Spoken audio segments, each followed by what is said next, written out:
Hey guys, so I've been making plushies for quite a while now, and some of you guys might know that the reason why I started making plushies was originally because I wanted to give something to one of my good friends for Christmas, and I really wanted to make something that was handmade. And so ever since then, even though I've been making plushies just for fun, I really have stuck to that sort of idea of giving them away to people as a gift for a birthday or just for a nice gesture or before exams and stuff like that. So today's video is actually just going to be a kind of advice video. I've written down 7 top tips that I'm going to give you guys, and it's just kind of in a general sense about giving plushies away as gifts. Okay, so before you actually start making your plush, of course the first thing that you're going to do is decide what you're going to make.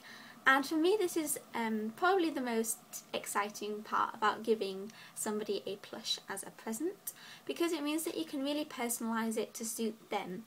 So generally, and this is going to be tip number 1, I try to make something that represents that person. So it doesn't have to be really like relevant, but say for example if you know your best friend's favourite colour is purple, so you could just make them a purple gift. That's all it has to be, just as long as it's like something that's just cute, that shows that you've actually thought about it a little bit. And then tip number 2 kind of links with this one, I guess. I tend to, when I'm making a gift for someone, I try to keep it simple. So I'll try to make generally a food or an animal. If they have a favourite animal, then I'll generally make that. Just because things like that tend to be quite cute, simple, quick to make, and it just tends to work out a lot faster. Okay, so here is just a little example to try and emphasise that point. So this here actually I didn't make for a present for someone, hence why I still have it here. But I think it's a really good idea because, for example, if one of my friends really like painting and drawing, which a lot of them do, I could make them a paint palette plush. And this works really well because it's really simple, it's quick to make. I assume this one must have taken me about half an hour or so. And it just shows that you've thought a little bit about the plush that you're going to make. Also, for something like Christmas time, obviously it being Christmas right now, if you're wanting to make plushies for quite a few people, simple plushies tend to be the best option because it means that you can make them all at the same time. This is something that I've done a couple years in a row now, and basically I just pick one design, like this elephant plush for example, and then I'll make maybe 7 or 8 different plushies, but I'll make them all in different colours, like with different bows and things, so they're all unique. And I just think that making simple plushies makes that so much easier because you don't have to spend a lot of time on each one, but they're still really cute, and I'm sure your friends will love them. Okay, so now tip number 3 is actually not necessary, I don't think, but it tends to be something that I just do kind of naturally when I make a plush for someone. And that is, when I'm making someone a plush, I tend to put it on a keyring so that it kind of gives the plush a little bit more of a purpose rather than just being a straight up plushie. And of course, don't get me wrong, it's still really cute to give someone a plush just for them to keep at home. But I just think it's fun. Like, you can put them on phone charms like this if you know that your friend has a phone where they can put a phone charm. This was something that I used to do right when I started making plushies. I used to give my friends little phone straps just because it's cute, because they can like carry them around.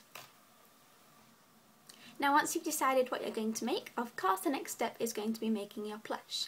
So now I think the most important part about giving someone a plush as a gift, I assume this is going to be something that you all do naturally, but I'm going to say it anyway, is that try to make it look as professional as you can. So that includes things like keeping your stitches really neat, washing off the pencil lines if you've traced around a template, just so that it doesn't show on the inside of your fabric. Also just little things like adding these little ribbon bows like that, what I have here, and using ribbons and findings, because overall it just makes your plushies look a little bit more, I don't want to say store-bought because you don't want them to look store-bought, but just a little bit more professional. I know that I personally, when I'm making something for somebody else, I just tend to put a lot more time into it, a lot more effort into it, because I really try to make sure it looks as perfect as possible. Another little thing to mention, kind of to do with that, is that if you are adding a little ribbon, I would really make sure you tie it in really securely.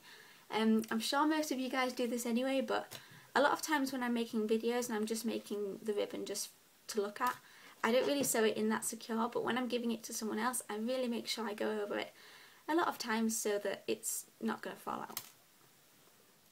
Tip number 5 to think about while you're making a plush is maybe it would be a good idea to embroider that person's name onto the plush. This is something that I tend to do a lot. Well, I used to do a lot. I haven't been really doing it recently. But again, it just kind of adds that personal touch. And as you can see in this example, this is a really old plush. It's just a little cat in a basket and it says Tammy on it, which is my name. Hence why I have it and I haven't given it away. But yeah, you don't have to do it on the front of the plush. Like, for example, in these elephants, I've done a couple where I've embroidered the name on the back. And I just think that's a really sweet idea because it shows that, you know, it's something unique, it's something personal, it's something that you're not really going to find in a store. Okay, so moving on to tip number 6. I think this one is one that applies a little bit more to Christmas, but of course you can do it any time of year, and that is adding glitter to your plushies.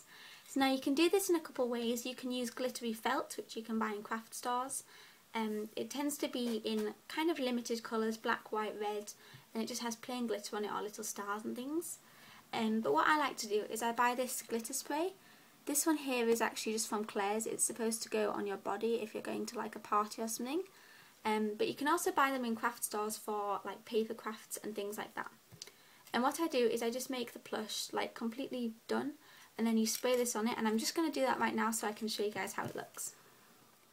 Okay, so I'm not sure how well you guys can see that, but I've just sprayed the glitter spray onto this yellow elephant plush. And as you can see, it just gives it a little bit of sparkle, and I just think that's super cute to add onto a keychain or onto a plush that you're giving to your friends. Just because it's a little bit different from your regular plushies, it just gives it a little something extra. Okay, so now moving on to number 7, which is actually my last piece of advice for you guys, and that is to do with wrapping up your plushies. So once you finish making your plush, I think it's really cute to just wrap it in tissue paper, and maybe put some little bows and things on top. You can see here, I just tend to buy a lot of tissue paper in just pastel colours or polka dots, as you can see. Another thing that I like to do is I buy these streamers. I don't know actually what you call them. It's like ribbon, but you're meant to put lots of them onto one thing.